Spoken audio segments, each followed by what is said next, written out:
What you are listening to is real. The participants are not actors. They are real people with a case pending in podcast court. Hello, I'm producer Peter, and welcome to Cage Match, a roundabout way of meeting Nicolas Cage, podcast court. Today's case is between a man who can free associate his way out of anything, but still doesn't carry enough cash, and a man with a heart on his sleeve who can't get away from a town he hates. Oh, God. Oh, my God.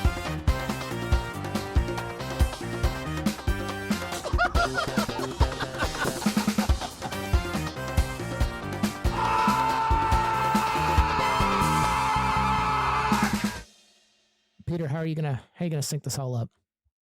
Oh, don't worry about that, Magic. All right. That's a Peter problem. Yeah, it is. I've gotten kind of good at it too. But yeah, it takes me a minute to figure it all out. I know, like the twins, they did that like Clapping. clapping thing, and it's like that doesn't really super work for me because they still can be off from one another just slightly. Yeah, I mean, we could all like state our favorite sexual organ in 3, 2, 1. Wieners. I was gonna say wieners. Perfect. We're in sync. Chris, you're good. You understand. Wieners win. Uh-huh. Oh, Yeah, always. Chris, how you been since the last time we saw you? Good. If I recall, we last recorded. I'm gonna say it was beginning of April because I believe the March Madness final was going on between UConn and Purdue. I believe somebody had some money on it, I think, or was following the score for some reason or another. Oh yeah, that was right. Nick was paying me. attention. So, Good. Hopefully you won. yeah, actually, I won the tournament. So, Good. My Congratulations. bracket was tops. Yeah, so we're actually going to pay you for being on our podcast. That's not true. I blew all the money. As you should, with winnings from sports. Yeah. It went straight into meat and beer. Yes. Good. Very Good. keto. No Nothing can carbs. go wrong Yeah. when you bet on sports. No, That's why it's generally highly not. encouraged. Yeah. I also like though they should encourage it more. They're a little subtle. I think if you watch sports, they don't tell you enough that you can bet on it. Yeah, Michael Jordan is always out there betting on something, and if it's good enough for Mike, it's good enough for me. That's what I say. Fair enough. I think Mike. that's what happened with the mustache. Like that was just a bet that went wrong. Michael Jordan's mustache. He had like a Hitler stash for a bit.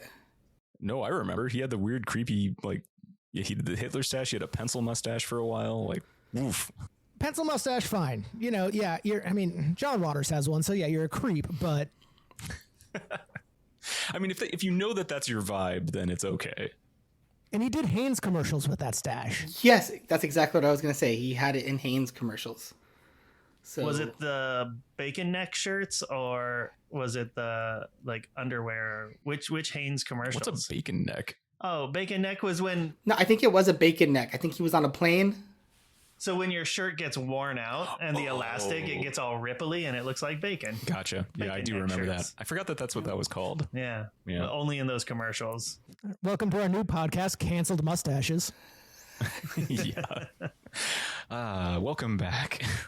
It would be something like maybe we could organize some kind of grassroots movement where everybody just has that center mustache. We don't Oof. need to call it a Hitler You can mustache. call it a chaplain. Yeah, we could call it a Chaplin or just a like a The Jordan. dripper stash or a Jordan. He had the Jordan. A Jordan. Yeah, let's Yeah. start associating it with Michael Jordan. We're gonna reclaim take it back. that mustache. Yeah. Yeah, exactly. This is perfect. Someone Just needs to do of mostly white people claiming that mustache. Yeah, it's exclusively white people. Yeah. Oof. This is rough. Speaking of Ralph, welcome back to Cage Match, a roundabout way of meeting Nicolas Cage. I'm your host, Sean, here with my co-host. Nick, you're not here with me. Fuck off. This is our first remote recording with Sean not here. Oh, Or actually, maybe not our first. where is Nick at? I'm in Seattle with Peter. Yeah, we're side by side right now. Oh, okay. So this is an all Cascadia Cage edition. Yes. Yep. Yes, absolutely. This is our. I like how you have it set up for me, even though I'm not there. Well, we have another guest. We do have later. another guest coming. I Oh, like isn't that that, you oh, is thought that that. is that guest in person? It's cute. You think that we put a little memorial for you? It's like leaving out a cup for Elijah or whatever. Oh, there's a mannequin in the mail with my face on it for you guys. Don't worry. Perfect. That's exactly what we needed. Yeah, A studio restroom. it's for the Thank kids, you. really. Perfect. It is not for kids. No, it is not. Also, our producer. Peter, hello. And joining us again, Chris Koffel. Happy to be back. Yeah, welcome back. I'm glad you were willing to join us again for this exercise in insanity. No, I'm happy that I could also make you send me a billion emails before I respond it and drive you a little mad. Just so you guys know, Peter does a great job tracking people down for this because I am bad at checking my email sometimes. But he do was my not best. deterred. It's really tough. It's tough because I'm like, how hard do you push on a podcast that is not monetized in any regard? And, you know, how do you make someone come on the show? Well, I start with one knuckle and I work my way for what? Get out of here. Starting strong. Yeah, right. Well, good. I'm glad you're back. We had a lot of fun with you last time, so it's nice to have you back for another real strong Cage movie, and one that I think, I can't remember in your bracket what it went up against when you did it back in 2016, 2018, but it sadly did not make it the distance. Yeah, it's really an underrated Cage movie, I think, Red Rock West. I don't think it kind of like slides under the radar a little bit. No one really talks about it that often. Yeah, well, this came out in 1993. So just before he won an Oscar, I think. Oh, it lost to adaptation. Okay, that's fair. That's fair. Yeah. We can understand that and also not understand it because we killed adaptation way too early or correctly well. early. Yeah. It met its timely demise. It got thrown through the window of a car. Oh, yeah, absolutely. I got shot. Isn't that fucked up? So at this point, we've seen this movie at least 3 times, a couple more for rewatches. But for the bracket purposes, this is our 3rd time watching it. How many times have you seen this, Chris? I don't know. Not a ton, but at least a handful. I mean, at least 4 or 5. But I can remember the first time I seen it. So did you guys first watch it for this podcast? Yes. Yes. Yeah, so I first saw it, it would have been 2004-ish, so about 10 years after it came out. I used to work my first job was at Kmart. So if anyone remembers Kmart. Sick. Nice. And I'm back in, in the early 2000s. This is when like big box stores still had like large electronics sections with huge movie libraries, basically. They would have a ton. So I worked there and I worked in electronics. And we had a billion movies, and we would have like all of the major studios would have their own sections. And then we would have these racks that were kind of like owned by independent vendors. And they would be like kind of like the $3 racks, where it would just like racks or bins of just kind of random movies. And I'd always like dig through there to find stuff. And a lot of times it would be movies like, there was this movie called Poor White Trash, which is like a kind of like a sort of ish dark comedy about some like trailer trash that tries to commit a crime to make money. I vaguely remember it. Jamie Presley played in it. Or movies like Zombies Gone Wild, which is directed by the Coen brothers, Cohen. And on the movie, they put a Coen brothers film to try to fool people, I guess. But in there, I found Red Rock West on DVD, and I had never heard of it at that point, and watched it and loved it. And I feel like I'm gonna sound like an old man now, but I feel like this next generation can't find movies that way, because there's something very different from finding like a physical DVD or Blu-ray or VHS or whatever, holding it, going home and putting it in your player and watching it versus scrolling through streaming and starting a movie. Like, Yeah, just loading up content. yeah, exactly. Like, and if you're watching something on streaming, if you're not like hooked right away, I think you just skip it and move on to the next thing. Right. Yeah. Whereas if like you have to actually get up and put a movie in, you're probably going to stick with it more likely. So that's kind of how I stumbled upon Red Rock West, and I instantly loved it. But there's something about like the bygone days of like the bargain bin, or I remember for me and my friends, it was on Friday going to Blockbuster and just scouring the store for something we'd never heard of. And, Yeah. more often than not, we enjoyed ourselves. And if we weren't enjoying ourselves, we'd drink more. Yeah, different times. Yeah. Yeah. And then Netflix, like when the start of Netflix, when they'd actually send you DVDs, watched so much weird, trashy, like Japanese zombie films at that point. Have you guys seen Guitar Wolf? Guitar Wolf. What, you mean Wild Zero? Oh, that's the one. Yeah, Wild Zero. Thank you. Oh, I okay. own it Yeah. I own it on DVD. Fucking fantastic. Do you have it with the drinking game associated? Yes. You were trashed. You were trashed in 5 minutes. Absolutely. It's like heads explode, hair gets combed, fire shoots out of something. Like amazing. What a good fucking movie. Also, just one of the greatest line deliveries ever. Ice, love knows no boundaries, ethnicity or gender. That's one of the many movies that's like desperately needing to be upgraded to Blu-ray. 'Cause I think it's only been released on DVD. I'm pretty sure. We should write the Criterion Collection. Yeah, exactly. So Chris, with Red Rock West, can you give us like a quick 2-minute synopsis of the plot? Yeah. So basically, Cage plays. I guess you would call him kind of a drifter. He's a former Marine who has a bum leg who's just looking for work. So he drives from Texas to Wyoming, trying to get a job as a roughneck, as a driller. Doesn't get it because of his bum leg, and so he goes to the next nearest town, which is Red Rock, looking for work. Someone offers him work. He accepts it, not realizing that the work is to be a hitman to kill this guy's wife. And then from there, he just gets completely in over his head. When he's just a nice dude, just trying to find good, honest work, and things quickly spiral out of control as he gets caught up with the most awful people. I think the only other important detail was the reason he gets offered a job is there's a bit of mistaken identity as he gets mistaken for President Koopa, Yeah. the actual assassin who shows up later. Yeah, they should have known he didn't have the weird spiky hair. Yeah. Lack of turtle shell. But hey, Texas license plate. I like the movie is obviously has a lot of dark humor, but this very easily could have been like a zany screwball comedy with almost the same exact cast. I think could have done it if they just Cage and Hopper definitely could have played in it. I don't know, maybe about Lauren Flynn Boyle so much, but Well, it's interesting. Speaking of the Coen brothers, though, like this as a Coen movie would have been more of that, and it would have been probably a lot darker. But yeah, I think that would be an interesting recasting or reimagining of this movie. yeah, well, it's very, as we texted about this a little bit, but it's very similar. Like Blood Simple has a very similar plot.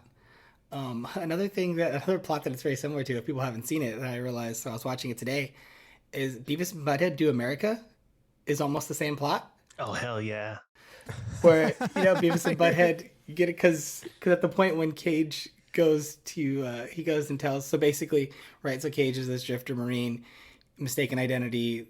This the guy who owns a bar, says, hey, go kill my wife. He goes, Cage is a good guy, so he doesn't want to kill an innocent person, so he goes and tells her, like, hey, your husband's trying to kill you, and she's like, I'll double it. That's exactly what happens if Beavis and Butthead Do America. Is Beavis and Butthead get offered, as a case of mistaken identity, to go kill some guy's wife, and she offers them double to go do him instead. Someone should program that double feature somewhere. I would go see Red Rock West and Beavis and Butthead Do America back to back. We're gonna insert it into the bracket. Yeah. If only Cage had been in Beavis and Butthead Do America. Yeah. What a shame. I learned a lot of life lessons from that movie. There's a lot of Mike Judge stuff that holds up very well, that in the time of watching it, you're sort of like, I don't know if this makes any sense. And then you watch it now and you're like, fuck. It's still good. Very prescient. I don't want to sidetrack into Mike Judge too much, but the new seasons of Beavis and Butthead, very good. They've done 2 seasons so far on Paramount Plus, and Do they do the music videos, or is that a bygone thing? they do music videos and like YouTube videos now. They mix it up because of Okay, that that's makes what they would sense. be watching. And they also did another movie, so you should watch the new movie. It's called Beavis and Butthead Do the Universe, and it explains how Beavis and Butthead get to modern times and still just be Beavis and Butthead. It's good stuff. I remember seeing like some clips or something from the movie, because doesn't it have like older Beavis and Butthead in it as well? Yeah, no, they do. They do have some episodes that are like just look at older Beavis and Butthead. There's also like future Beavis and Butthead. There's all kinds of. It's very layered. It's a multiverse sort of situation with Beavis and Butthead. As we always wanted.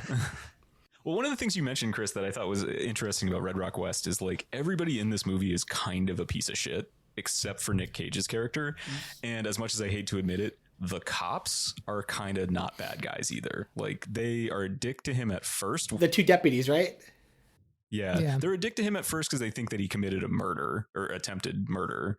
But then afterwards, they're like kind of chill. I like those guys. Even the nurse is kind of a bitch when she's just like, and walks away. Yeah, everyone kind of fucking sucks. You suck. Yeah.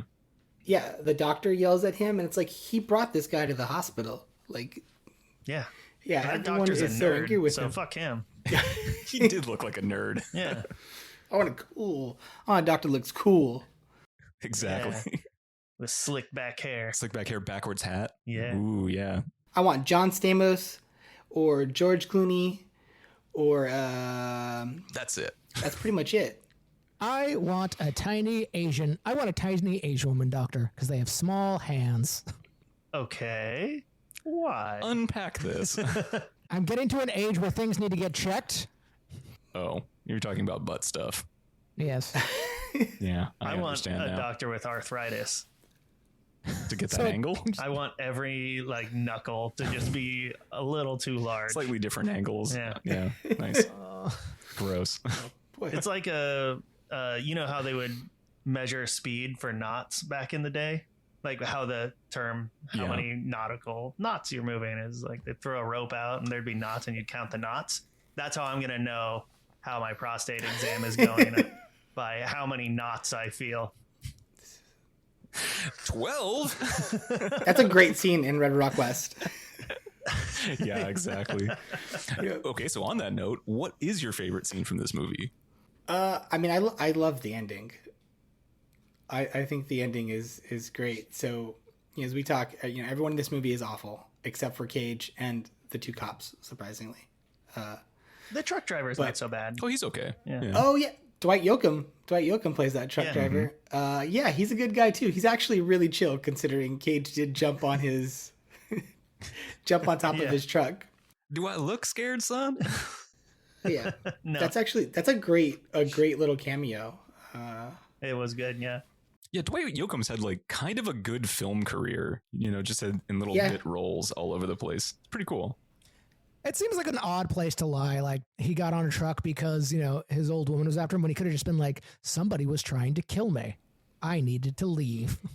I think the one about like he's saying that he was trying to run from his wife, I think it works in the context of like this is like a small like hick town basically, where guys would always be making jokes about their wives. That's what I'm, that's why they're all at the bar all the time. That's kind of how I took it. But Dwight didn't buy it entirely, but he liked him. I think he liked the cut of his jib. That's why he didn't kill him.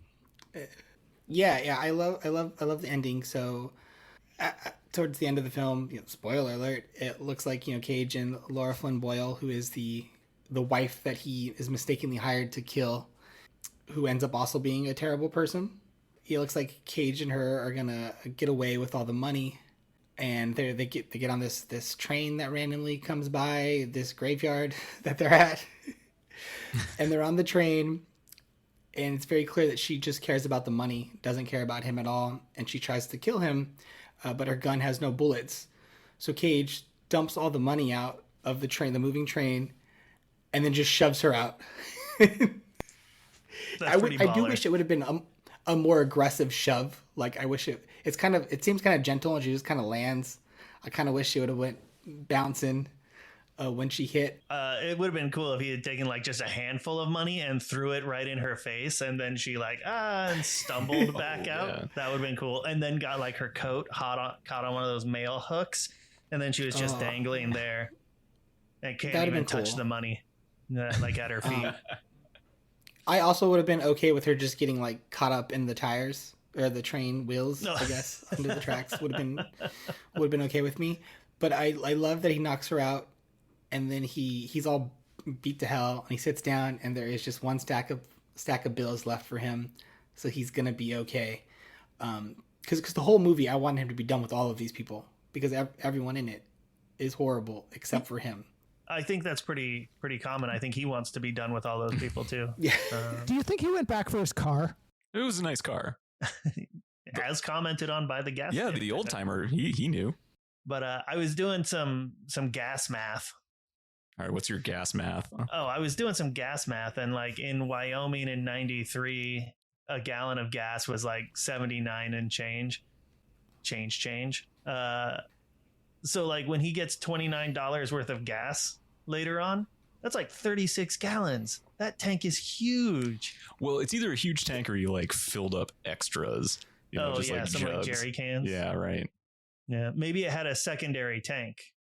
The second tank was a pretty cool thing back in the day when you got like 12 miles to the gallon. Yeah, range extender. Yeah, I had a pickup with 2 tanks. It was fucking hell to fill up. I bet. Where was the second tank? Like, how'd you fill up two? Is there just a second hole? There's a selector switch. Oh. So wait, were they double stackers or side by sides? There was one inside of the other tank. Ooh, tankception. It's kind of like a Floating. xenomorph situation. Ooh, nice. Like when I need it, it just comes out. Perfect. Yeah. Just bursts out the back of your truck. Yeah, like my boner. Oh man. Okay, Sean, what was your favorite scene in this? This whole movie, I absolutely I'm so enamored with. I do love when he's trying to escape from Wayne, and we get our first real bouts of like action. Wayne like drives off the road trying to make it look like there was a struggle and gets his like the door slammed on his hand and like is chasing after him in the woods. And Cage goes tumbling down the hill where we meet Dennis Hopper, who almost like splatters him, and just Dennis Hopper's just so nonplussed about it. Like, you know, it's like, if I didn't get my brakes changed, you know, I'd be cleaning your brains out of the grill, something like that. But just that whole series of events, which really kind of kicks off the rest of his very unfortunate night of leaving Red Rock, coming back to Red Rock, leaving Red Rock, coming back to Red Rock. I do like how many times that happens, that he leaves and comes back, and he leaves and he comes back. Yeah, you see that fucking sign so many times, and you're like, oh, this poor bastard. Just get out of here. Hey man, he's trying. They have the welcome sign and the leaving sign. Do you ever see them close to each other, or is it like just one of those things where like you're only allowed to enter in through one end of town? Oh, they'd be on opposite sides of the Opposite road. sides of the road, yeah. Boom, fucking solved it. Unless you drive like some stupid British person. Am I coming or going? I assume the town too is just like you're just like the strip of highway, right? And it's just a couple Yeah. like there's the ranch, there's the bar, and there's the the Comfort Inns outside the town. So that's it. I mean, enough that it's they just have the ranch and the bar. a hospital. There was the house that drifters lived in at one point or whatever. So, Mm-hmm. but yeah, it doesn't feel like a big town. It feels like a couple stoplights, but that's about it. Yeah, it seems to exist to service the oil workers. Right. Because So- the population was Right. what, like 1,200 or Yeah, something? real Yeah. low. But Small. Cage was told like, oh, go to the bar named for the town, and that's where all the roughnecks hang out. So But it's then, like, oh, okay. why is he surprised when Lyle takes him to the bar? Like, no, you should have taken me to the other one. Well, yeah. It's like, there's literally nothing else here. Sorry, buddy. Do you want to drink at the hospital? Maybe. I don't think he was so much surprised. He was just looking for a ride and wound up back in Red Rock. He didn't know Lyle was Fair going enough. to Red Rock. And then, of course, goes to the bar because Lyle's looking for Wayne, and Cage does try and get out of there real quick, and Lyle won't let him. I do love his escape though through the bathroom, and then when he ultimately gets on Dwight Yoakam's truck with that. And there are some really great shots. He gets on, basically escapes through the bathroom, goes up on the roof of the bar, and then he gets like a piece of wood. I don't know my wood types, how big that wood It is. was like a 2x4. It was longer than a It's a 2x4, wood by right? It had wood. to have been. Yeah, but it's something bigger than a 2x4. It's like two of Hacksaw Jim Duggan's 2x4s, I guess. So 4x8, I don't A know. 2x8. No, 2x8s are a thing. Yeah. So it's probably a 2x8, and he puts it, and he has to like walk a tightrope across the roof of the bar to the top of this truck, and we see like a great shot of Wayne, who I don't think we mentioned this. Wayne owns the bar, but he's also the sheriff in town, who hired someone to kill his wife. We see this shot of him looking around, and we just see Cage slowly creeping behind him in the air. If he just turned backwards, you would see him. He's not that high up. Like, you don't have to look up to see him. Yeah, I love that shot. He's as high as the top of a truck. Right. There's one thing I love, just a little attention to detail, is when he's on the top of the truck and he like knocks on the window to get the truck driver to stop. When the truck driver like hits the brakes, the piece of wood falls from the top. So like it was still up there. Yes, I also loved that he pulled the wood back when he got on top of the truck, because obviously if the truck just backs forward, the wood falls down, the whole thing, that is a nice little touch that I think a lot of movies would forget. So at this point, like, I've seen this movie a bunch and I still really love it. And I can't quite put my finger on what it is about it. Like, I don't know, because it's sort of like, it's kind of ponderously slow paced, but it's also like of a different era. And I kind of think that what I like about it most is that it is reminiscent of a different time in cinema, right? Like, they don't make movies like this anymore. This would be so like fast cut. The music would be like schizophrenically, all over the place. It'd be very, very different movie. Yeah, it's very much like a neo noir, right? It's weird though too, because it is a slower pace than what I think when we think of modern films, but it does, like, it gets to things quickly. Like, he pretty early on gets mistaken for the hitman. And then that first chase scene that we referenced, or not chasing, but like action set piece where he's arrested and they go off road. That's like 20 minutes into the movie, I think. It's fairly early on. It's just like a different type of pacing than what we see. Every scene just sort of exists to push forward that next scene. Like, everything has a point, and they give the scene its amount of time that it's needed to like tell it without rushing anything. But they're not like just cramming a bunch of other stuff in there just because, like, oh, somebody would like to see this or that. And it doesn't have like a million cuts. Yeah, it's full, but it's full of just the right information. Well, and thinking about like, stuff we'd cut now for a film as opposed to what like this film does, is there's that scene early on where he goes to the gas station. He can't find the gas station owner, and he sees behind the counter just a little box full of cash, and he's desperate, and you see him think about it, but he won't do it because he's a good guy. And something I noticed this time is he's yelling for this guy who doesn't show up until like for a few minutes. He's got a hearing aid. So I'm like, there's just such little attention to detail in this film that I absolutely love, that we don't really see as much anymore. It's kind of amazing because, these are really important things, and it's the signs of good filmmaking, right? And it's surprising to me that this director really didn't end up doing a ton of other movies. I mean, they did a lot of TV work, but not a ton of cinema. John Dahl. So he did The Last Seduction and Rounders. He did Rounders, Kill Me Again. But in recent years, he's been doing he directed a bunch of episodes of like Manhunt, Evil, Billions, a bunch of TVs, Yellowstone, Ray Donovan. Well, Yellowstone seems like it would be up the alley of this. Oh, totally makes sense. It's very similar. Well, from what I know of Yellowstone, I guess it's similar style. Yeah, I have not seen any of it. But it definitely takes place in like a country, like Western feel. That's another thing I think it's interesting about this movie is it takes place in Wyoming. I'm not sure why. Like, and the reason I just say that is just because it was all filmed in Arizona. And you could have just made this like a town in Arizona. So I'm just curious. I guess maybe the distance from Texas to Wyoming. They wanted to show how far he'd traveled, kind of like how desperate he was, because they talk about him driving out from Texas. Yeah, that's a good point. And you don't drill for oil anywhere in Arizona, so that makes sense. Also, I just forgot how fucking cut he is in this film. Like the initial workout scene in the middle of the highway. I'm just like, God damn. One-armed push-ups with his legs like fully spread out in the middle of the highway with a bum leg. He can't be. We'll be doing some of those for Patreon later today. Yeah, exactly. shirtless Oh my God. push-ups. But it is interesting because he's not like doing a bunch of other action shit at that point. Because around this time, it's Honeymoon in Vegas, Amos and Andrew, Deadfall, Guarding Tess, It Could Happen to You, Trapped in Paradise. Like, and then he gets cut as fuck for Kiss of Death. So Yeah, he's just about to hit his action stride, though, right? Like, he's just coming up on The Rock. Basically, he's like 2 years away or something at this point. mm-hmm. And then obviously, like, his career takes a much different trajectory. Because I can't even imagine. I know this movie got like a theatrical release, but I don't. I know it was very small. It had to have got a theatrical release. It was on at the movies. Its gross overall was $2.5 million. You know, opening weekend in U.S. and Canada was $11,000. So There you go. So. But that's 93 money. 93 money. So that calls about 40,000, 35,000. Yeah.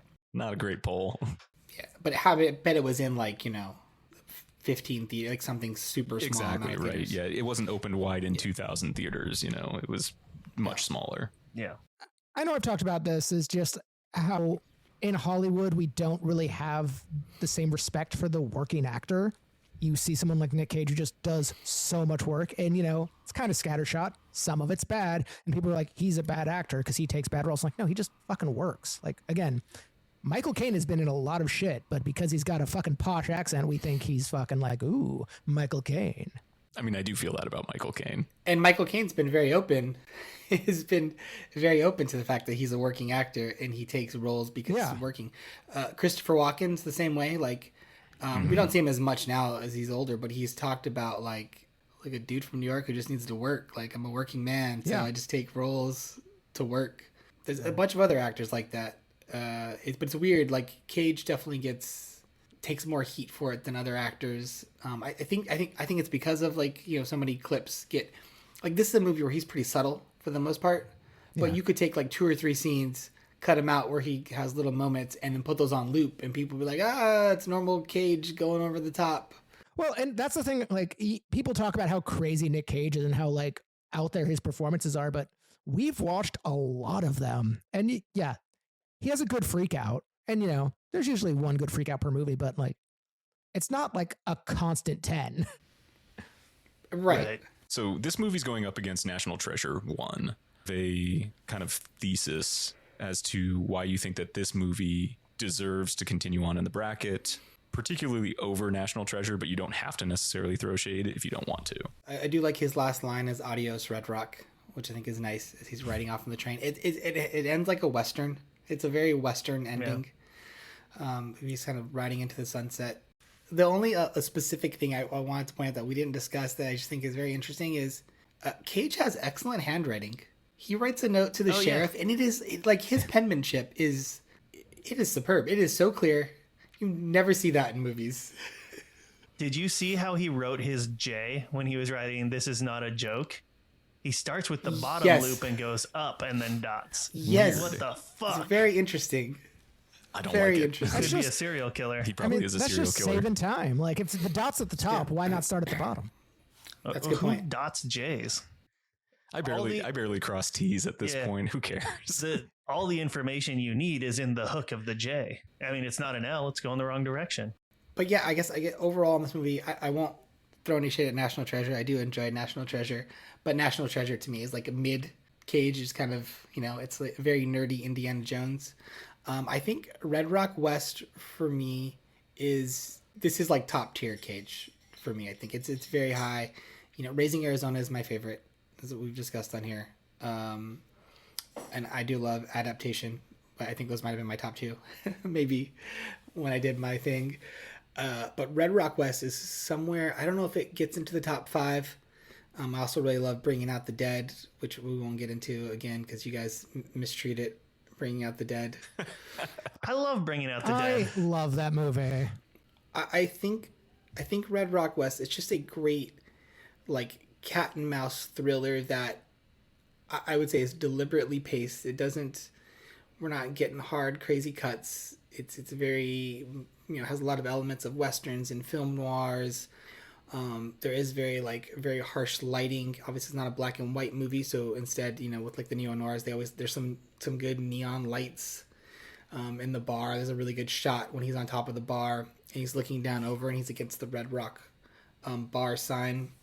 It's just a very like engaging, gripping movie that you kind of every time you kind of think you know where it's going, they do add like a new little twist that mixes things up a little bit, but it all makes sense within the context of the movie.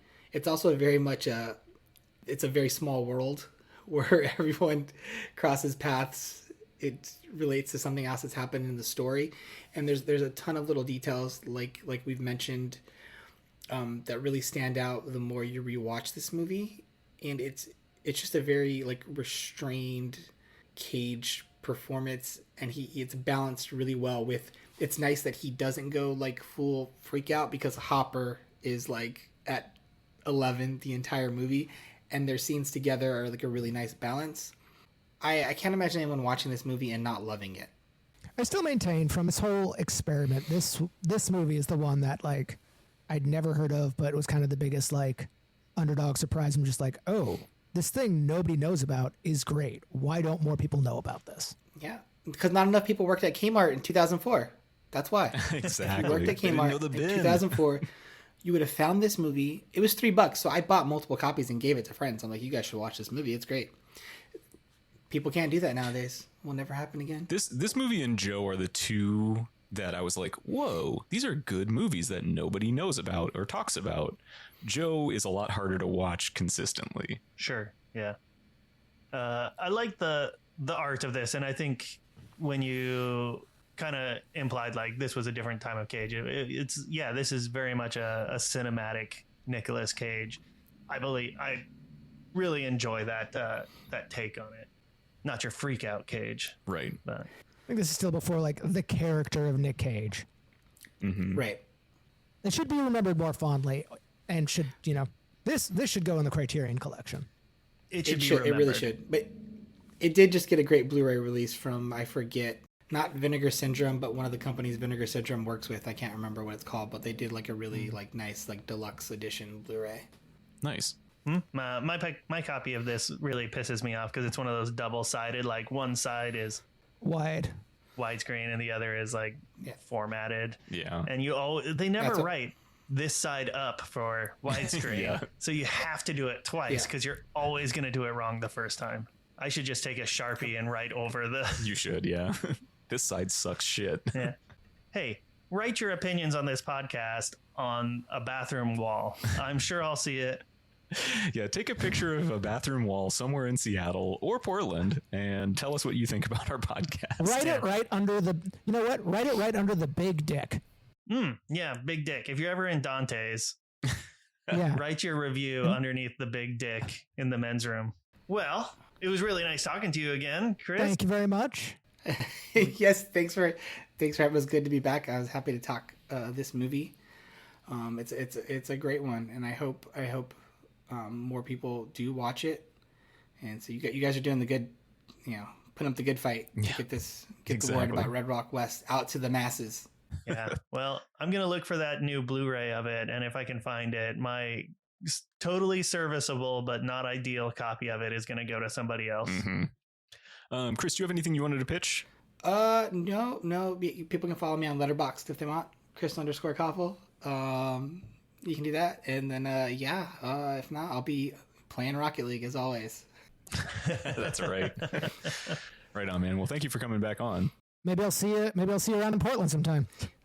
Oh yeah, we'll cross paths. We'll be the two guys talking about Red Rock West randomly out in public. Because I walk around just screaming Red Rock West. So you guys one of you needs to wear a shirt that says now entering Red Rock West, and the other needs to have a now leaving Red Rock West shirt.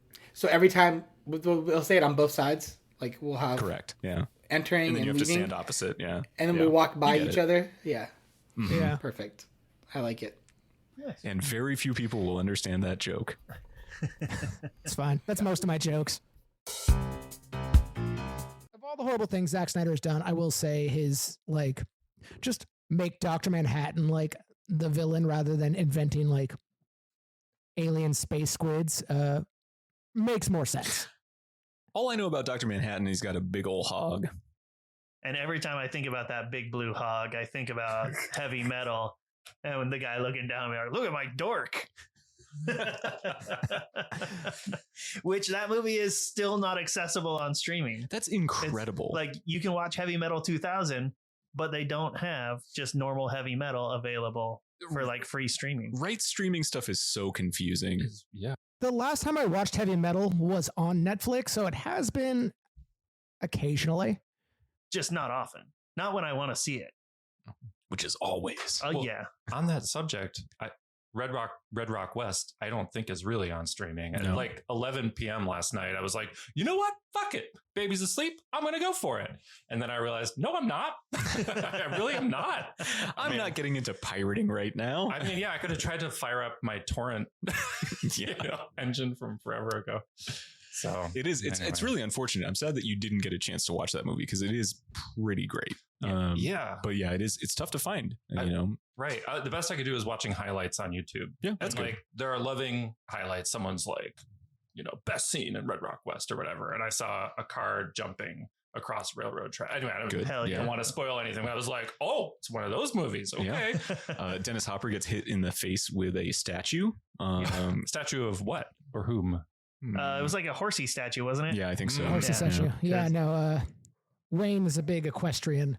I love when he's on the phone after that, just to talk about the other movie with the guest who hasn't seen it. When Sorry. Dennis Hopper's on the phone with Wayne afterwards, and Wayne's like, well, did you see where he was? He's like, hell no, I didn't. I was looking at the back of my eyelids. That line is so good. Yeah. It's Dennis Hopper at his best, I think. Well, okay, King Koopa other than that, but Hey, President Koopa. Get it right. President Koopa, not King. Mm. It All was right. democratic. We obviously. Hey, this isn't a democracy, it's a republic. That's right. Right. I was going to say, here's something upsetting, but maybe. Boy, this better not be another picture of your butt. No. I was going to say, I'm trying to see, because Red Rock West, I can't even find it like to rent or buy on Amazon streaming. Mhm. And I was just like, if the Mario Brothers movie's on here, I'm going to be upset. Can't find that either. The live action Mario Brothers movie. Mm. Travesty.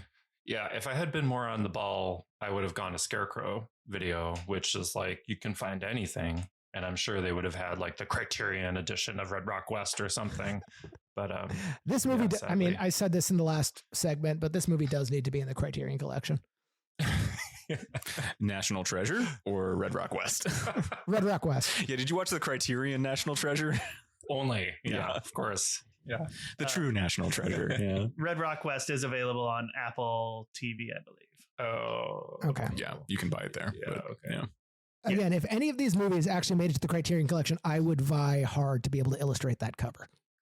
Speaking of National Treasure, that's what we're here to talk about today on Cage Match: A Roundabout Way of Meeting Nicolas Cage. I'm Sean, here with my co-host Nick. I'm Nick. and our producer. Peter, hello. And our guest, Ross. Hey, Thanks for being here with us. thank you. Peter told me like it's my responsibility to come in and basically be an advocate for this film. Is that an accurate depiction? Yes, Okay. we Yes. have absolved ourselves of all responsibility Other than in decision this making. podcast. Yeah, Yeah. other than being ultimately right. Mhm, mhm, So mhm. it is your task is to sway us to the sweet song of National Treasure. Alrighty then. Fun assignment because it's not the Nicolas Cage film that would have like bubbled to the surface first for me. Okay. One, what is the movie that you would have picked? I mean, maybe adaptation, or like I don't know, Never like got that choice. no, never had that choice. Raising Arizona is amazing. I mean, there's so many. You know, I realized having said that, I should have like come in with like an opinion about what I was going to say, but none of the things he does best get really highlighted in this movie. Like if at some point he had like smeared himself with like blood in the face and like screamed or, you know, whatever, like great, perfect opportunity for Nicolas Cage. And maybe they could have written that into the script somehow. I don't know. Yeah. So having said that, there's some great things about the film and I'm prepared to make the case, I think. How much history do you have with Nicolas Cage film? Like quite a bit, actually. Like I feel like regularly at like dinner parties or whatever, I'm the person who's like, I fucking love Nicolas Cage. And someone's like, what are you talking about? He's a shitty actor. You're just the drunk uncle who's like making problems. Yeah, He'll go home soon. No, So- I know. And like, Have you had this situation? Because I've had it too at like weddings or like family dinners or stuff where I talk about a Nicolas Cage podcast and someone's like, Nicolas Cage is awful. It's like, what's he been in? And then they're like, what? Okay, he was in Face Off and he was in Con Air and Leaving Las Vegas and Raising Arizona. And they'll rattle off 5 or 6 movies and they'll be like, wait a minute, is Nicolas Cage good? And I'm always like, yes, he is. yeah, he definitely is. No, it happens all the time. Yeah. And so my mom and I love him. And I feel like my dad hates him. So I grew up kind of defending him and advocating for him as an actor.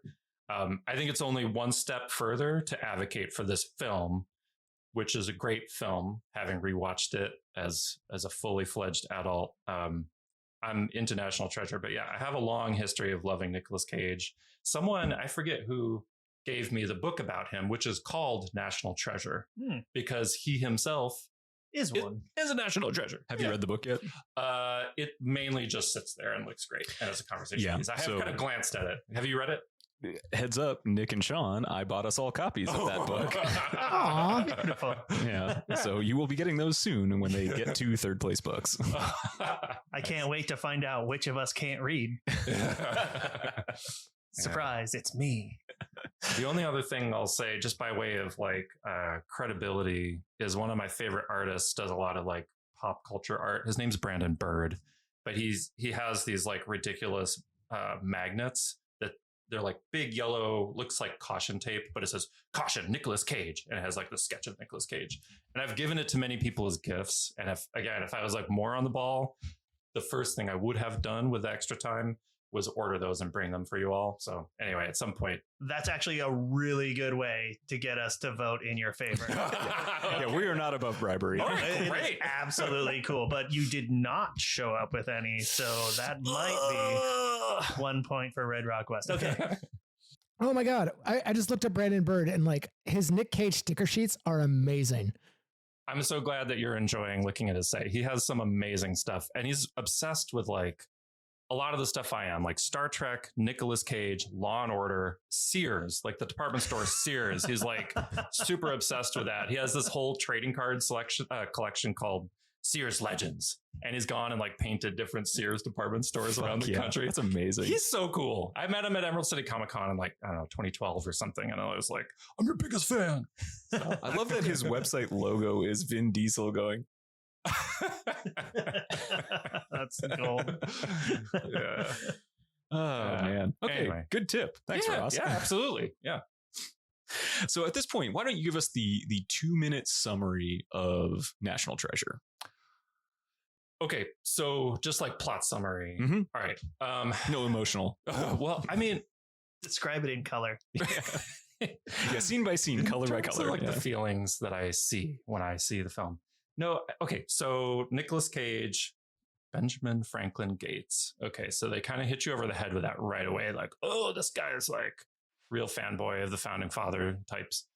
Yeah, he is born into a family that are like the generations long stewards of this sort of, I don't know, secret to unlock a treasure that has been guarded by Freemasons. And I mean, the whole movie is him just like traipsing around. Oh, that's adorable dog. That Okay. dog's name is Benjamin Franklin Gates. Are you serious? Yes. Yeah. Oh, well, that's another point in favor of National Treasure. This is going to be easy. All right. So Benjamin Franklin Gates, the character or the dog, is, I mean, they're starting like somewhere north of the Arctic Circle, excavating a ship. I mean, someone had like whispered a clue, the secret lies with Charlotte, which really could mean 100,000 things. But somehow he had such conviction that he's like, I know, based on my historical studies and obsessions, there's this ship that was like lost somewhere in the Arctic, and I'm going to like invest probably many millions of dollars to like go on this expedition to find it. Anyway, he finds it. I mean, it's breadcrumb to breadcrumb to breadcrumb. And it reminds me the most of like the Da Vinci Code. Like it's like I didn't look at the timing, but I'm pretty sure this came out after Dan Brown and Da Vinci Code and everything. I think. I wouldn't be surprised if someone walked in to like a pitch meeting and was like, "I got it. We're gonna do Da Vinci Code, but with like Founding Fathers theme and with Nicolas Cage." It's the other way around. Yep. What about when the book came out though? Well, Da Vinci Code book was It's like 2001 or 2 probably. maybe. Yeah, the movie came out in 2006 and this movie came out in 2004. Right. But I think the book, I don't think it's a takeoff of the movie, but I think the book was like sensationally popular in like 2002 or something. 2003. So, 2003. So anyway, I don't know if that timing, like, I don't know how long it takes to like make a movie or whatever, but it seemed plausible to me that someone had the Da Vinci Code in their mind and they're like, I know we're going to do that, but also with like a little bit of Mission Impossible and with Nicolas Cage and Founding Fathers. And like, I can see that being a very successful pitch meeting. Anyway, so I digress. You asked for the 2 minutes sort of play by play, but I think, he starts in the North Pole, then they have to steal the Declaration of Independence. He's got, he starts with this guy, Sean Bon, as I like to call him. I forget his character's name. Ian. Thank you. I was like, Trevelyan? No. Anyway, the two of them, they start as like, I guess they're like working towards the same goal. They're working together, but then quickly Ian turns on him. It's like the thief's dilemma or whatever. And so they part ways. And then throughout the entire movie, they're kind of like leapfrogging each other, trying to like always get, one step ahead to get the loot.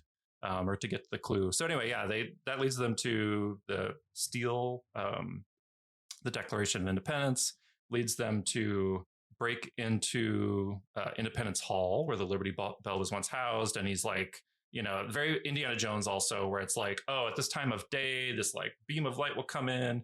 In this case, it's a shadow, and it like points to this brick that you have to break open and get the special glasses to look at the back of the Declaration of Independence. And so it's a little bit convoluted, but I guess that's the point, right? Because it's like some like super clever Masons were like, we're going to guard this secret so well that only someone who's like fantastically obsessed could ever find it. Oh, I'm sorry. I just love the concept of like, we're going to guard something so well by leaving secrets on like just little tips just like everywhere. Oh, yeah. Why not just forget about it? Why not put it inside of a super secret decoder ring? Right. Why not shoot it to the moon? Yeah. I will say, like, if I were going to rewrite the script, one thing that I would find a way to do differently is like, I think the clues, I guess they require like an understanding of history, but they don't require any particular like merit other than knowing your history really, really, really well. So like Last Crusade, Indiana Jones, it's like, you got to be penitent, you got to be faithful, blah, blah, blah, blah. And it's like, it sort of like says something about your character. Only someone who has a certain like character can pass all the tests. I don't think that's exactly true in this movie. It's more like you just need to know your history super well. So you could just be like a nerd, but you could be like an evil nerd, and then you could go find the treasure, Yeah, there's no element of mysticism. Right. I mean, that is kind of the plot of the second film. Oh, yeah. Well, so, okay. You have like sight beyond sight because you've seen the second film within the last 20 years or whatever. Yeah. So I don't remember a damn thing, but. Which was perfect for me because I had seen neither movie and I got to see the second one first. I was very confused, but especially because he does that thing where he like is free connecting thoughts, that he does in the Charlotte at the beginning of this movie. He does it when he's in Paris or something in the second movie. And I'm just like, what in the fuck is this? Yeah. Oh yeah. When he goes through the whole like iron pen, resolute. Yeah. Oh, the resolute desk. Yeah. Free association solving of a riddle is not the best way. I don't think, Yeah, right. but it works for him. I will say it feels a little bit, in a way, like a superhero movie. A little bit, yeah. In this case, like he has almost superhuman level of historical knowledge and like Superhuman intuition level of dorkiness. Yeah. What a garbage superpower. It's like, Yeah, I know. oh, for my next trick, I won't get laid. It's kind of like PBS Batman. Yeah, a little bit. Yeah. Go to school, kids. I was going to say, like, if you just want to change, like, just a few things about this movie, this could be a Carmen Sandiego movie. Yeah. I don't dislike that. Nicolas Cage in a red trench coat and Yeah, big that floppy big red hat. Yeah. As long as Rockapella's in it, Fuck yeah. Hell yeah, for it. Rockapella.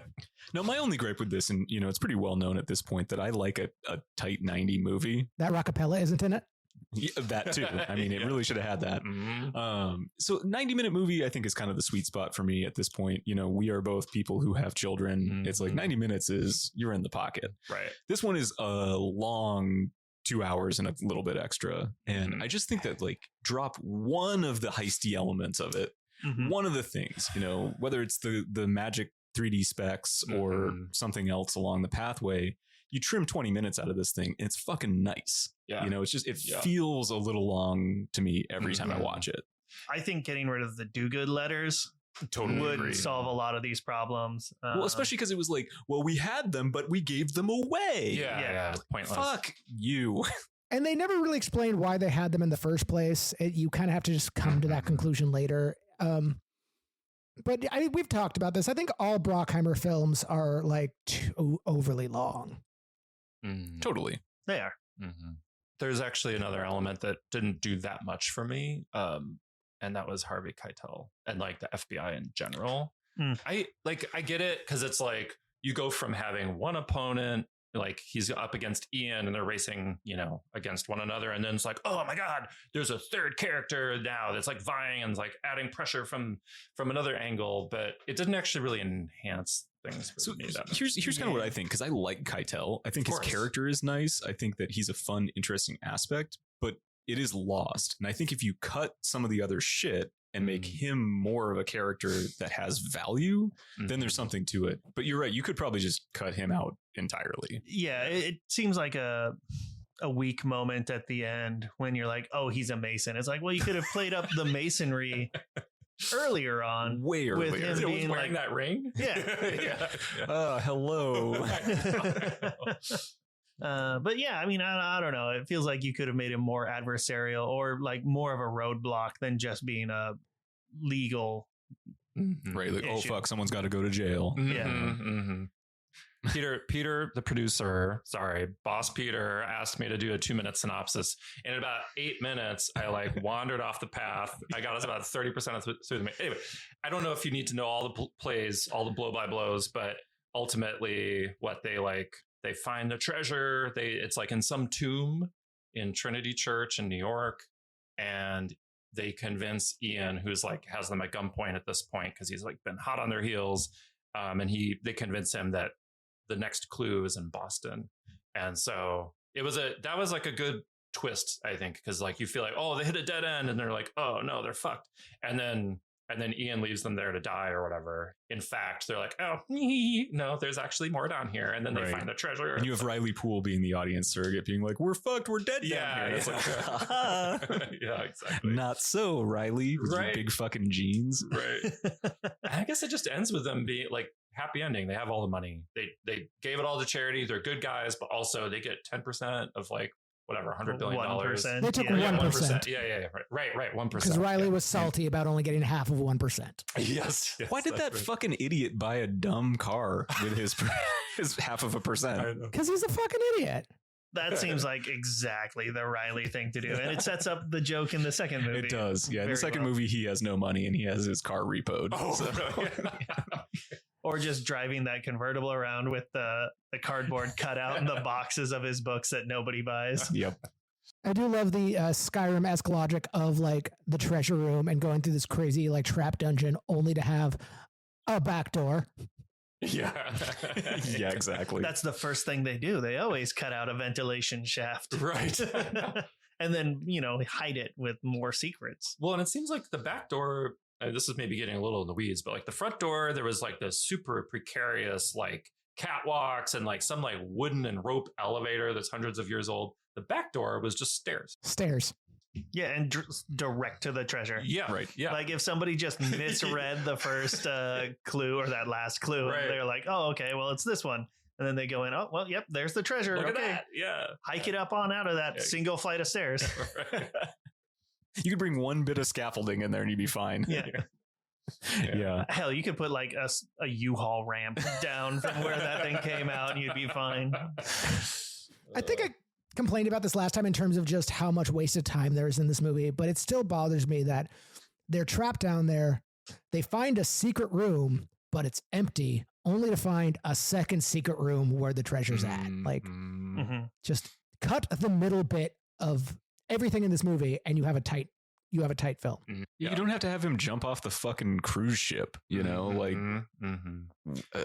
yeah, you could definitely trim this movie up and it would be a much more interesting flick. So I've never been to, I think it's in Turkey where you can get those like ice cream cones. You've probably seen videos Oh where yeah, like and someone the guy's a dick. and the guy's constantly like fucking with you where he like Yeah. takes the cone away and like there's a cone nested with another cone. So all you have is a cone with no ice cream. And he's like, oh, just kidding. Whoa, whoa, whoa. Like that over and over and over again. And like initially it's kind of thrilling and they're like, okay, enough is enough. Give me the fucking ice Yeah. cream. And that's sort of how it feels with the movie too. It's like it's just too many layers of that. I saw one of those videos recently where like they do that and then they take the ice cream away and the guy's just left with a cone, so he just eats the cone and the ice cream guy's like, what the fuck? So he gives him like another cone and he just eats that too. Like that is absolutely. And so he like ends up just giving him the ice cream. He's like, now go away. You're ruining my fucking Instagram. Yeah. I was going to say, I mean, despite how much this movie does drag and it is long, I still enjoy every minute of it. I still think this is a fun Nick Cage movie. And I like Riley. I like Abigail. I like their little dynamic. I think by and large, for all the like minor flaws this movie has, it does what it does very well. And I still think it's great.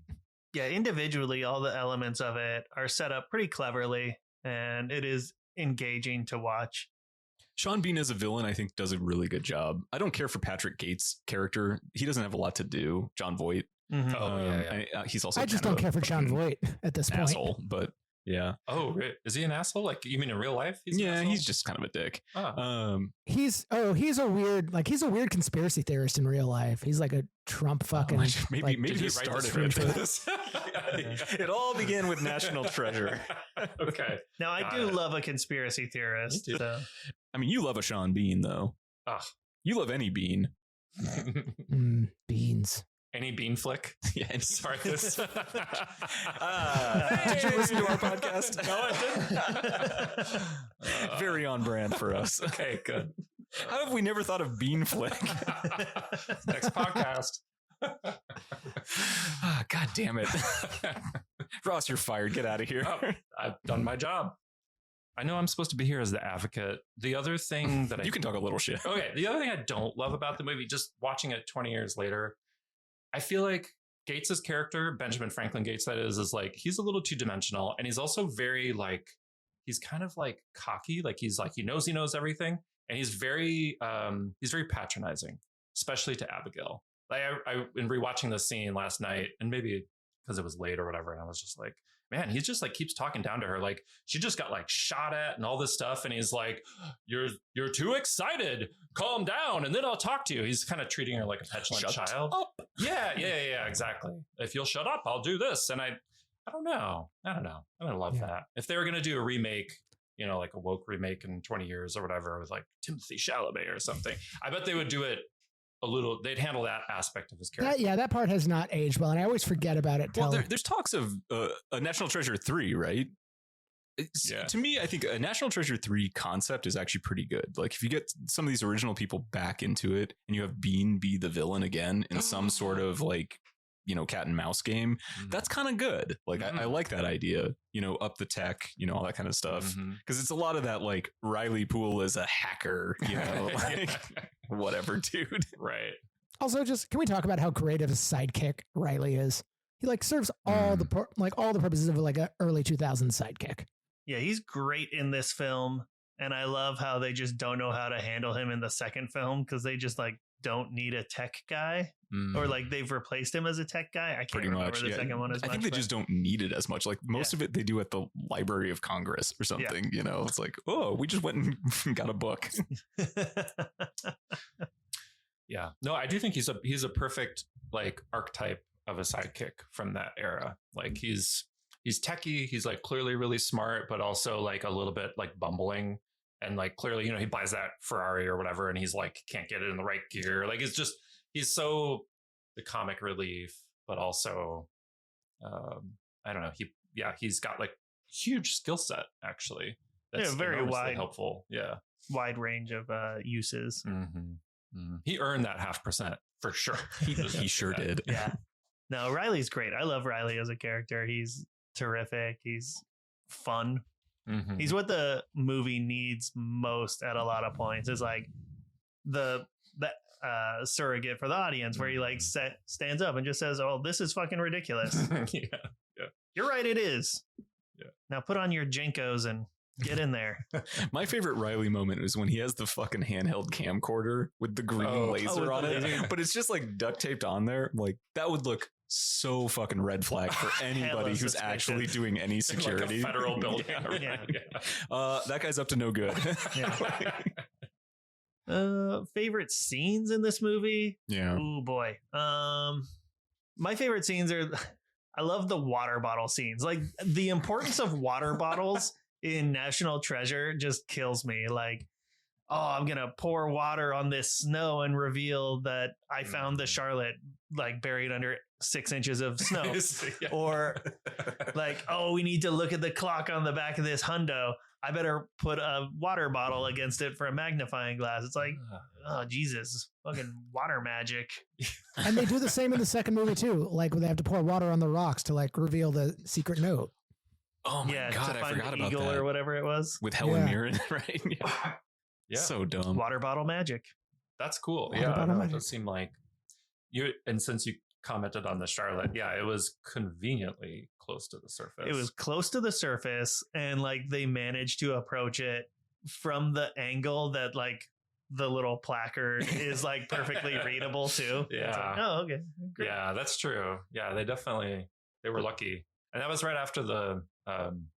I think Riley says something like "It's an unlucky day" or something. Oh, Oh, yeah, right, because his shoelace He broke. broke a shoelace. That, you know what? That would be top of my list to cut. Actually, just cut that. I know it doesn't get you much, but like those 12 seconds, I didn't need that. It's true because it doesn't actually play out for him at all. Like if he had superstition the rest of the movie, it'd be Right. one of those things where it's like, oh, Riley, there you go. But Yeah, it yeah. does nothing. Aside from being generally a Debbie Downer on a lot of situations.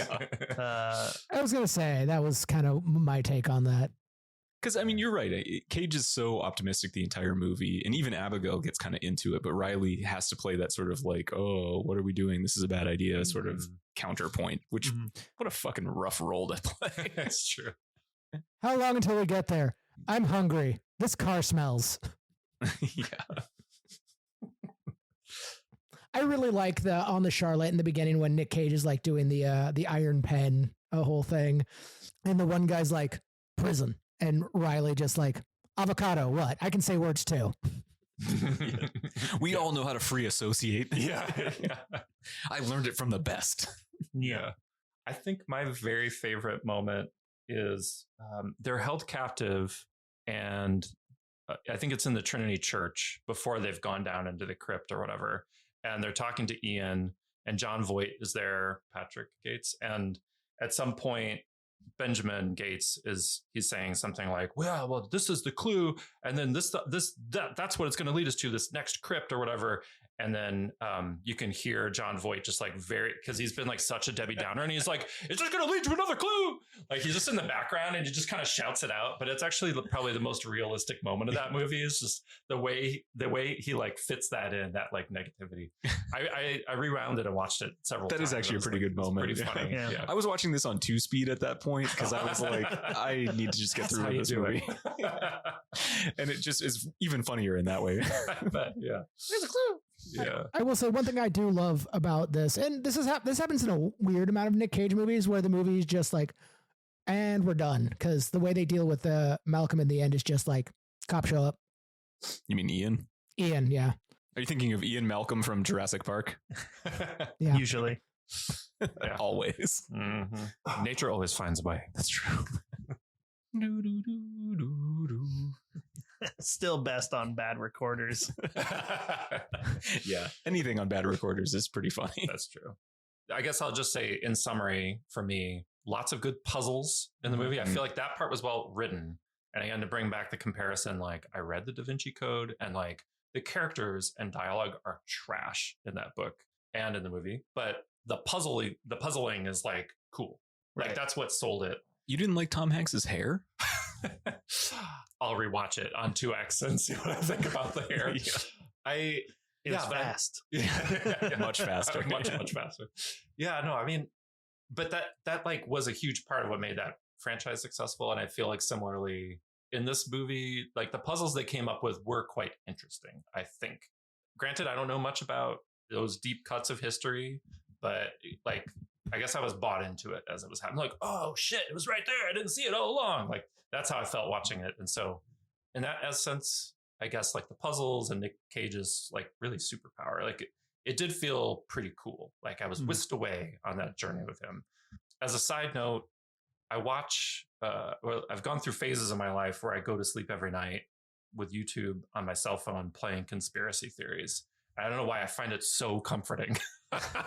It's like, this is incredible. Like, do you wake up starting to think about like believing them? Like maybe the skull and bones run everything. Yeah. The pigeons really are drones. Yeah, exactly.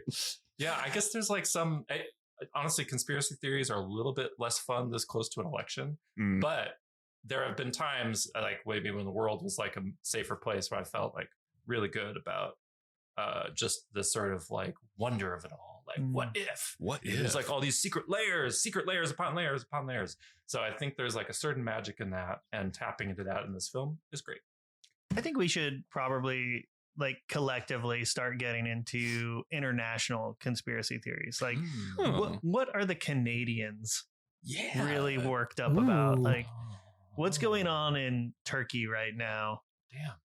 Well, maybe that's not one I want to get into, but I think other countries, other developed nations could provide. Yeah, like something. what's Finland got? Oh yeah. Oh, that's right? Weird. They've got some weird shit. What right? are they putting in that like white fish? That's really. Are you talking about lutefisk? Yeah. Is it? It's fucking with the children, man. Lutefisk, not for my kids. I don't know if Finns eat lutefisk. Sorry, that's Norwegian and Swedish, I think. But yeah, they probably do. That's but close. They go to like a Norwegian restaurant. Maybe the Finns just know. Maybe they know. Why aren't the Finns feeding them lutefisk? Why does Finland have no lutefisk? I think the sad part about if we were to go look at other countries' conspiracy theories is I think a lot of countries aren't as just in terms of teaching its masses not to think critically. We are the perfect amount of dumb to really believe and spread things like flat Earth and shit like that. We live in a nice microcosm of idiots in America, whereas I think you look at Canada or other countries, that education system doesn't suck, and it just starts getting kind of sad and dark. Oh, like a little more racial and creepy versus just like we're dumb. Right. Yeah. Well, I feel like that's another point for National Treasure, because like that is the wonder of these conspiracy theories. It's like it's an escape.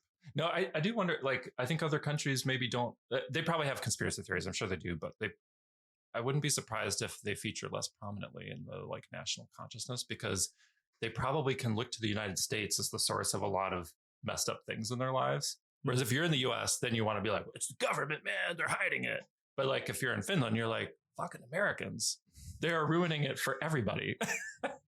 I don't know. We are the Elon Musk of the world. Yeah, the Finns like reindeer. Fuck reindeer. Yeah, exactly. What even are they? As a brief aside, like I've always wanted to get a flat earther in a room with a hollow earth theorist and just like see what they come up with. Like, it's possible. Like I mentioned this, someone was like, pita pocket earth, man. It's obvious. It's just like shaped like a pita pocket. There you go. It's flat and hollow. And shooting through the sky. Just rocketing higher and higher. Yeah. That's how it goes, man. Ice wall. It's all falafel under so much crust. Too dry. I need tzatziki. I need the juice. Yeah. Okay. If the earth is flat, how deep does it go? Like thin crust, medium crust, Chicago style? Right.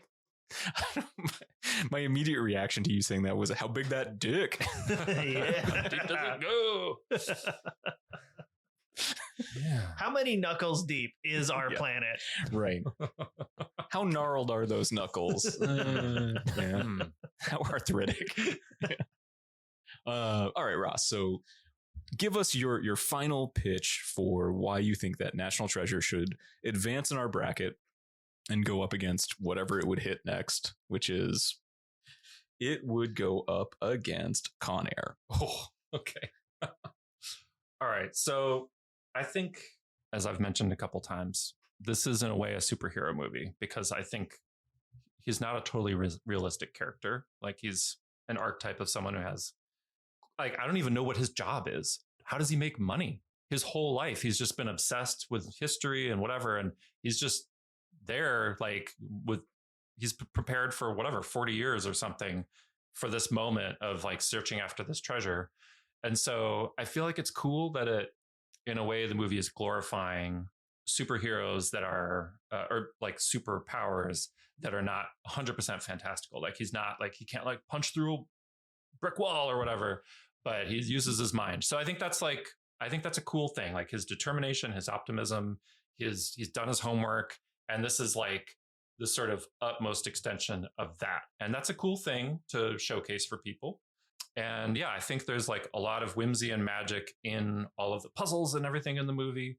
And so it's well written in that way. Most movies from 2004 on rewatching are not that fun for me for the most part. And so I think this movie holds up. Like it was a blast, honestly. It's got all the like Mission Impossible cool stuff, like all the puzzling. I think it's got a lot going for it. It's a strong contender. I had to look to see when Tokyo Drift came out. It was 2006. Oh, So- I would have put that earlier in my brain. I would have thought so too, but that might be, well, I guess I could look up when Too Fast, Too Furious came out. Oh, Yeah. yeah. I still think they really fucked up changing the name to Fast and the Furious from its original title, What was the original title? Race Wars. Race Wars. Race Wars? Okay. That was the original title. This is not a joke. My wheels were turning. Wait, that's not a joke? I was like, that joke was a good joke. I can't tell. Honestly, I'm going to go home and watch some Race Wars. I'm going to throw on the old Race Wars tonight. Well, am I wrong? In one of the movies, they go to this big like desert like rally racing event, and it is called Race Yeah, Wars. they go to a race war, in the desert. Oh, yeah. Just before they drive through a false canyon wall or some shit like that. Mhm. Yeah. And then they're Oh my God. underground and there's like wooden beams and they're like trying not to slam through everything. This is as they're Mario Kart. dodging. It's so fucking good. Actually, the takeaway from this episode should be go watch Fast and the Furious, all of them. Yeah. All of them as quickly as possible. Yeah. 2X, 4X. You've got 2 weeks from the moment you listen to this to the moment that we come back and I check on you all again Yeah, exactly. individually. All of our listeners. Yeah, I'm going to be sending out cards.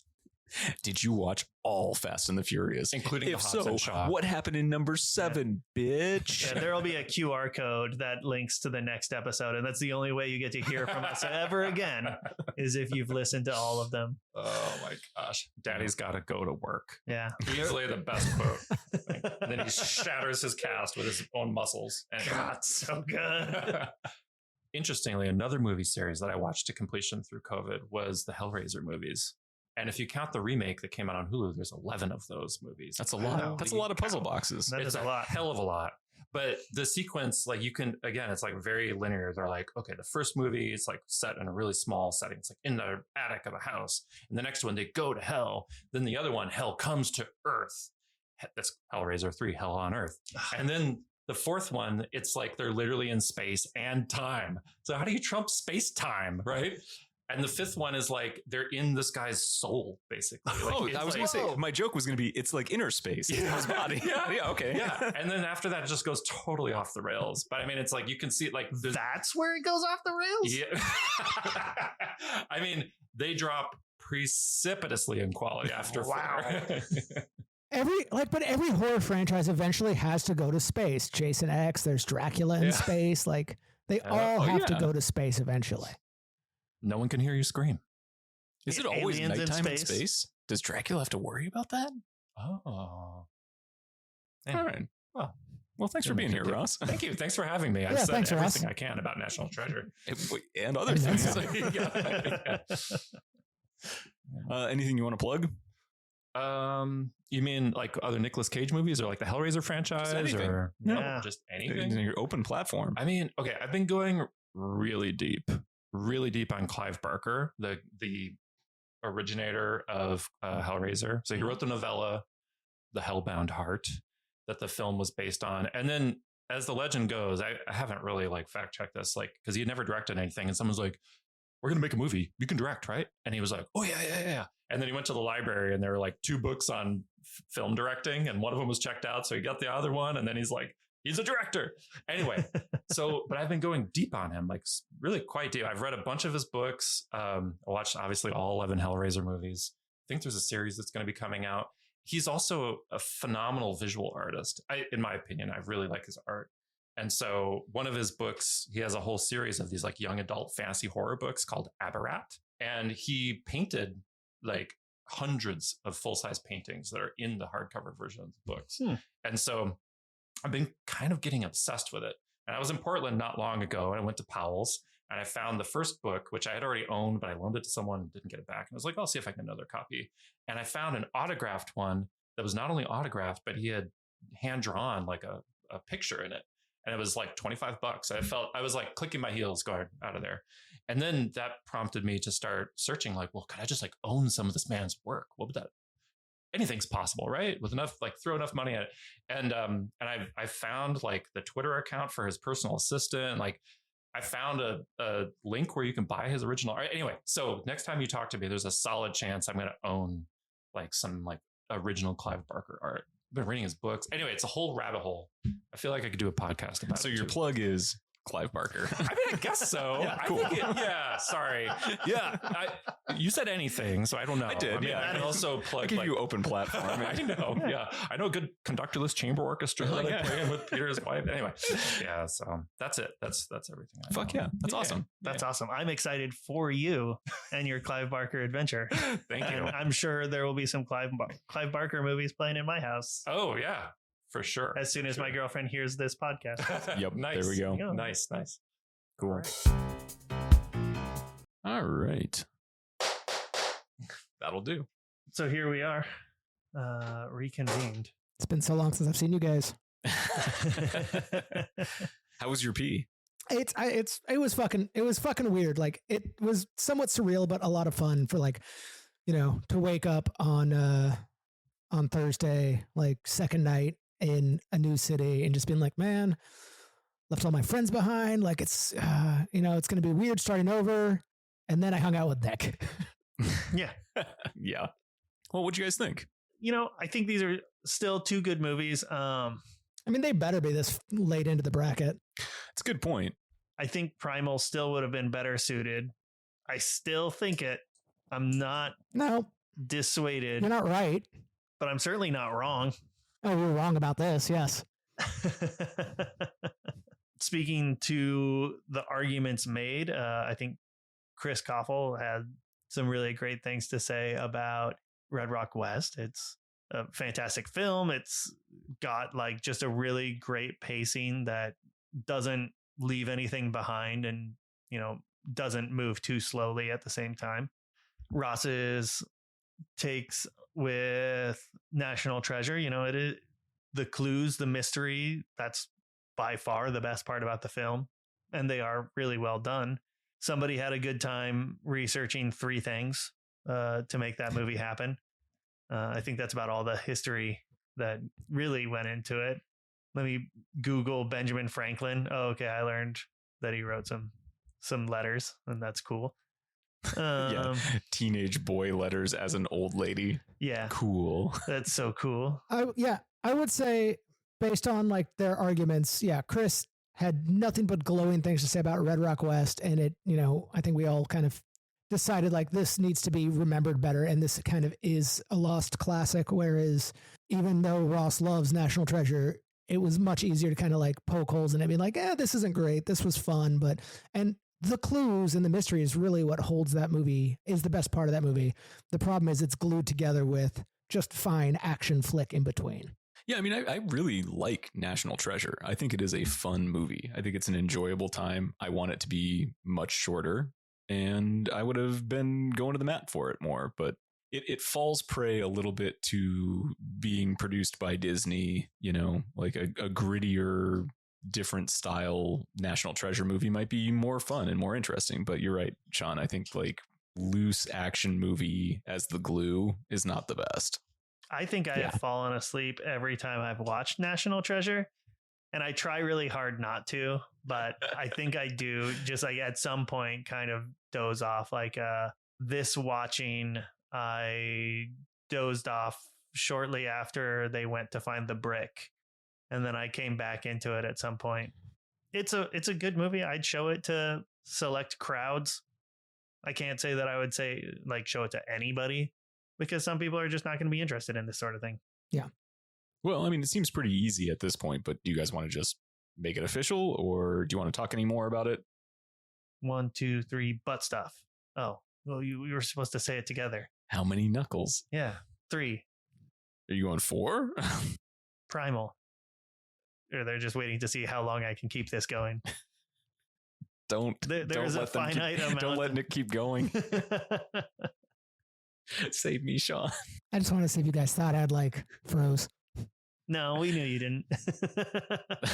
Your smile was getting dopily wider. Yeah, it was just gradually creeping around the microphone. You could not hide the fact that you were very pleased with yourself. No. Oh, good. Now I don't have to touch it ever again. Oh, what are you, Joe Biden? You can't be biting everything you see like that. Okay. So this is right before the election and it's right after Halloween, but I do have to say I loved the photo of Joe Biden biting a baby dressed as a chicken. Like, what a fucking weirdo president. Yeah. I mean, that is super weird. Did you see Trump fillet the microphone too? Yes. What a weird time we live in. Oh man. I hate it. Red Rock West wins. I want to be off this planet and off this podcast. You can probably get one of those things. So, my vote is still going for Red Rock West. It moves right. I mean, it's the right length of film for what it is.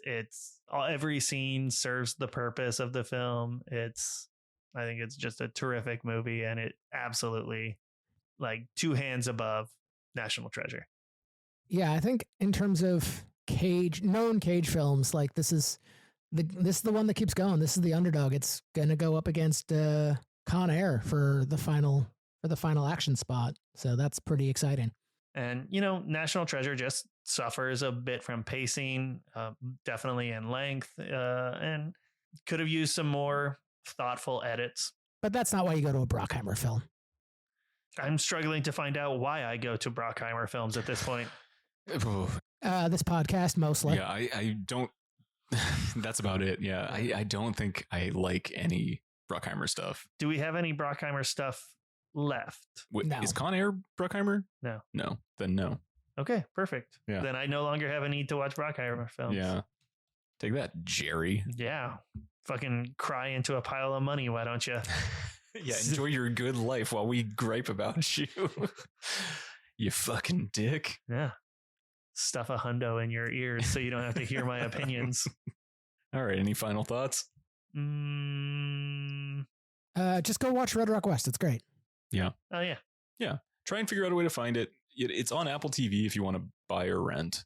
Outside of that, there's a Blu-ray. It's going to be cheaper to just find it on Amazon or some other the actual hard copy of it. Yeah. And just watch it. Yeah. Get physical media. It'll be faster and cheaper. Right. Because who knows if you rent something digitally, if you can actually maintain it. Well, so. And every once in a while, you have internet outages, or you have maybe you move and internet's not the first thing you get set up. Watch a hard DVD or a Blu-ray. Absolutely. Yeah. Red Rock West. Everyone should have it. Mm-hmm. Put it in your collection. Worth $30. It's actually it's more expensive on DVD. I know my my French import of Zondervan was over $30.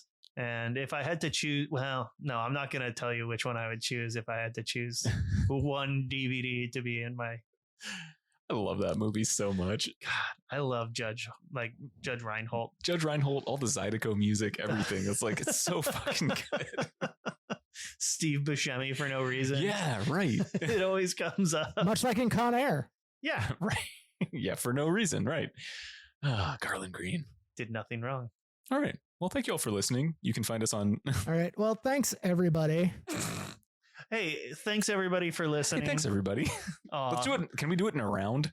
Sure. Sean should start because he's on the audio delay. Thanks everybody. Thanks everybody. Thanks everybody. God damn it. Thanks everybody. Thank you all for listening. You can find us on social media, cage_match_pod. You can support us on Patreon at Cage Match Pod. Thank you to our Sparkle buddies, Josh, Sean, Josie, Rico, Matt, Adam, and Bill. And to our cage dancers, Ira, John, Freeman, Lance, Nathan, and Cameron. We really appreciate the support. You are helping us keep doing this. Yeah. So thanks. This is your fault. Yeah. Take that to the grave. Yell it at your neighbor. Bye bye.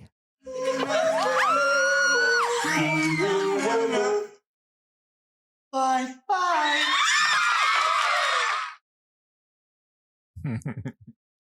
That's true. Everyone in Portland does look like Nick. Oh, my favorite part about this is the sun has blown out all of your color, so I you know, just you look do extra look- white. You are like powder white Yeah. in your video. Ooh, yeah. What kind of albino magic have you got?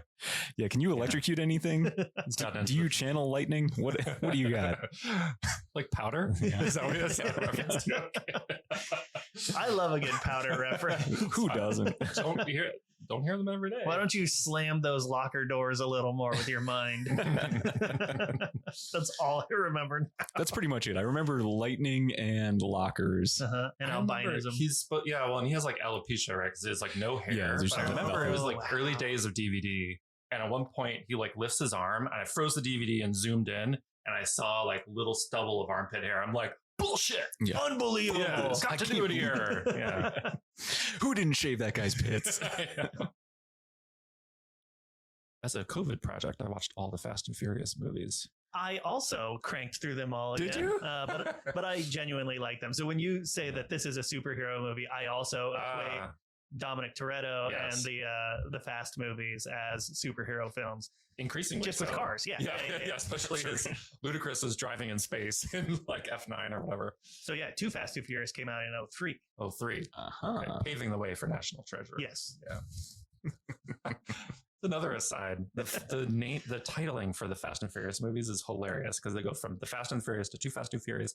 I think it's like the Fast and the Furious is Just Fast and Furious. There's Fast and Furious. There's like Furious. What is it? Fast Fate of the 5. Furious. Fast 5. Oh, yeah. Furious 6 or 7 or something. Fate of the Furious. And then somehow, so there's like lack of consistency. And then some genius on Reddit, when the 10th movie was coming out, they're like, I sure as shit hope they call it Fast 10, your seatbelts. But they didn't. That is It felt like a Fast 10. real miss. I know. Sorry about that. Okay. Is it Podcast. FUR10 US? Because that's also a miss if they didn't get that. That's a good question. It is just Fast X. Lame.